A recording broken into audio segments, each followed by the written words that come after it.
Yes, I told Ralph that. I just told you that. I get scared going to bed at night if I'm not tall enough.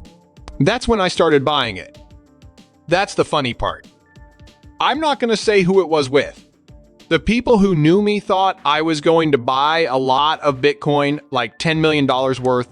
I sent $100 million, and began buying it. That day, on $20 million to $25 million. Also, no one had ever bought $25 million worth of Bitcoin in just a few hours on their market. They then asked, well, what? You're blowing out the spreads and using up the whole system. This is a very big issue. Price will go up because of you. I said, well, I just need to get this stuff like I can. The price was in the 9s, by the way.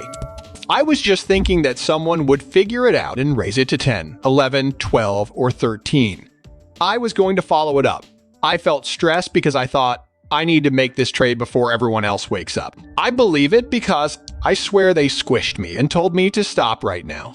You have too much to buy. They put me in a corner and told me, you're buying too much. Everyone else on the system thinks that you're making the price go up. I thought, are you kidding me? I mean, really? After that, I went to bed that night feeling really upset. They cut me off when I bought 20 million and I wanted to buy 35 million that same day. It was so hard to sleep. I thought, what if the 15 million I didn't buy starts to get away from me?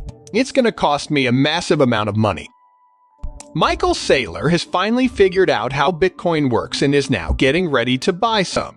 He gets restless at night because he feels like he isn't getting enough attention. He still feels this way even though he just bought an extra $600 million worth of Bitcoin this month. This move increased the amount of Bitcoin he owns to 174,500 BTC, which is just under one of the total Bitcoin supply. Saylor still can't find peace because she is always wanting more, even though she owns a lot of. Saylor's journey with money is not a typical story. During the dot-com boom and the rise of the first tech giants, he wisely put money into companies like Apple, Amazon, Facebook, and Google, making more than $500 million. Saylor is very good at spotting exponential trends, as shown by this track record. Saylor reveals the best way to use Bitcoin to take advantage of this once-in-a-lifetime chance in this talk. Fans who want to fully understand how this once-in-a-lifetime chance works should watch the movie all the way through. Saylor also gives people important information about the only risk that comes with buying Bitcoin, making sure they are aware of any possible problems. The amount you buy doesn't really matter, right? The idea is the same. I need to buy everything right away before someone finds this out. And boy, there's one. If you look at this as an asset, I could say I have a lot of tech exposure if I bought $100 million worth of Apple stock today. Then, at the end of the quarter, I thought maybe I should sell Apple One by Google. Or maybe I should sell the Amazon app. I'm still pretty open about big tech. You could change Twitter for Facebook or Facebook for Twitter. You could also decide that you no longer like Facebook and instead like Google. The end of the world is not near. Big tech is easy to come by. $10 trillion worth of it. Right? If, on the other hand, you liked Bitcoin, you would buy a crypto asset and buy $100 million worth of Bitcoin. This is what the companies that buy this will think. Or they'll come in and buy 100 million, 200 million, or 500 million. When you choose to want something, you ask yourself, what do I want? However, I do not desire big tech because I do not like the inherent risk of paper cash flows. I don't want gold because once more there's counterparty risk. It's an open system, and gold mines are a pain. Okay, I get it. I want crypto. Kind of crypto, the 6,500 coins. You can throw most of those away. Which cryptocurrency do you think is the best? Bitcoin is the best cryptocurrency, though. What's the next best thing? There's nothing better. There isn't a second best cryptocurrency. Bitcoin is a type of cryptocurrency, right? Okay, there's no second best. It's not like Facebook and Google. It's not like Amazon and Apple. Sure, let's talk about Apple V's. Amazon, which is better. It seems like both of them have a lot of users. Both of them look good. In any case, Bitcoin or no Bitcoin, Bitcoin's digital money. This whole idea of having about 60 of the market is nonsense, right? It seems silly. It's not 60 of the market. About 96 or 95 of the time. Do you agree? What's the matter? If you compare it to a proof-of-work crypto network, I guess it makes sense. That's meant to keep value. You're lucky if you can get 5 of other stuff into the last bucket. In that case, there isn't a real rival. So once you start thinking about big tech, no, this is not my goal for allocating money to big tech. This is not the crypto asset I use for my gold investment. The Bitcoin I own is shown here. That's the only one. Now you have to squeeze to a tube which costs $1 billion every day. You need to buy it. You'll know after going through it. You know, I joke with my friend Eric that I should tweet, "This is the Hotel California. Do you check in?" You can leave whenever you want, but you can't ever again because you can't tweet that. You should know that's a dark joke. I can't tweet it, I really can't. Then I saw Nick tweet about it this morning, right? You can find it on Twitter. Take a look at that tweet. I wasn't that stupid after all. It's like a one-way valve, all right? Now you have one way to buy. One way is to ask why else. Because it lasts for a long time. It's like the best long-term treasure ever. Don't get this wrong if you don't. I say 100 years and you could hold it for 100 years. You know, if you do the math, it has a longer term than any bond, stock, or gold. So I just bought the long-term safe haven asset that is pharmaceutical-grade fake gold on the market. That's what I got. There isn't anything better. Now, why am I going to sell it? Will I give it up for Google? I'm afraid I can't trade it for Google. Not willing to give it up for Amazon. It's not worth trading for gold. It's not tradable for any other cryptocurrency. So the deal only goes one way. So why would I sell when I can buy? I have to pay taxes when I sell. I'm going to make money when I sell it. That makes people less likely to sell anything. But the fact that I can't find a better treasury reserve asset keeps me from selling an asset. There isn't anything longer. Nothing else will last longer. There isn't anything else that will be stronger. If you look at the long-term return, there is nothing that will be higher. Okay then, theoretically, Bitcoin's long-term return is equal to the rise in value of the currency, plus the increase in the technology's usefulness plus its rapid usage. In the short term, all 3 of those things will lead to long-term economic growth in the economy that uses them as a standard. All of those things will make it go. All of them will drive it an interesting way. Why would you want to sell it now? And the only answer you gave was, if a maximalist wants to buy a jet or a yacht, I respect that. If you want to buy the luxurious house of your dreams in Ibiza, go for it. But if you want to get married or marry your daughter, you should send your kids off to college or off to war. I think I can accept your decision to spend money on something you love and care about and buy it. Things that could mean life or death will make you sell them to save a life or give a kidney to someone you know. I accept that, but it has to come from a place of passion. If you're only selling it to trade for something else in the business world, okay then, that means you're stupid. That's selling the long-term manufactured safe haven asset made of pharmaceutical-grade materials. That person who sold it to buy something with more risk of cash debasement, complexity, other types of risk, or a shorter term is like taking something that was solved and making it less solved.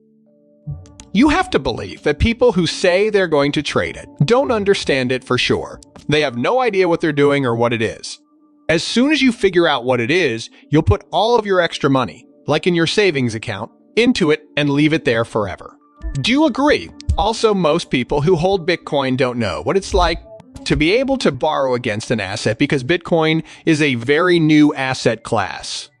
In the first 10 years, crypto banking wasn't fully developed. There will be Bitcoin banks and other types of digital banks in the next 10 years. You should know that Binance's and Coinbase's, Kraken's, and other similar places, eventually all of these places will get smart enough to accept Bitcoin as collateral for loan. Following that, you'll understand that the most sensible way to get rich is to store all of your money in Bitcoin. You'll borrow against your Bitcoin at some rate, use the borrowed money, and then you'll leverage up. This is what you do when you really want the yacht jet or huge house, or when you need money to save your life. Start your business or do something you're passionate about. You know, that's what every rich real estate family has ever done. You start new businesses, most people use their assets as collateral, but they keep the assets. Like if you go back in time to 2007, Steve Jobs makes the iPhone. People also thought it was a toy. The iPhone has an app drawer since 2009, and if you know anything about software, you know that iOS is a new operating system that will be at least as important as the web as its own environment. And a whole new set of apps will be made possible by it. Okay then, in the mobile wave, it's going to make between $5 trillion and $10 trillion rich over the next 10 years. Can you picture someone saying, "Oh, I get mobile device technology"? You're trying to time the market in Apple stock in 2011. As they buy and sell Apple stock in 2011. You feel like shaking them, like, are you crazy? I buy and sell Facebook stock all the time. Going from $8 a share to $4 a share to $12 a share, you want to do the same. Like, do you not know that one day everyone in the world will have? Putting one of these things in their pocket will make it 100 times better. The price of Apple stock is between $1.25 and $1.17, and you're bragging that you got it at $125 and sold it at $2.11. Also, have you thought about what will happen if you sell the short share and the price goes up by $100? Also, are you crazy? I've worked in this field for 30 years. And I think about this every single minute of the day. I wrote a book about it too. Okay then, the book was mine. I told you what would happen. I made $500 by putting money into these things. Do you agree? I each put in a small amount of money.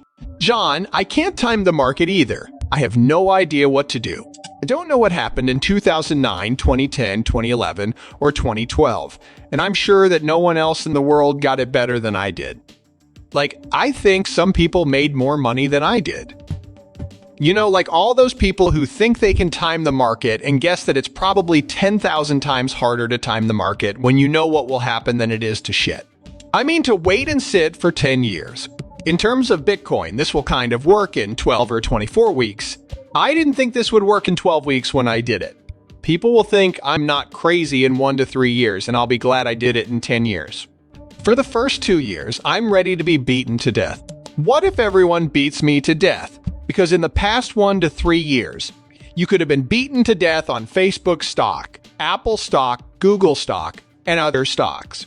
If someone says they know where this is going to go in a few days, weeks, or months, they're not telling the truth. The fact that they all act like they are pros at something makes it almost funny.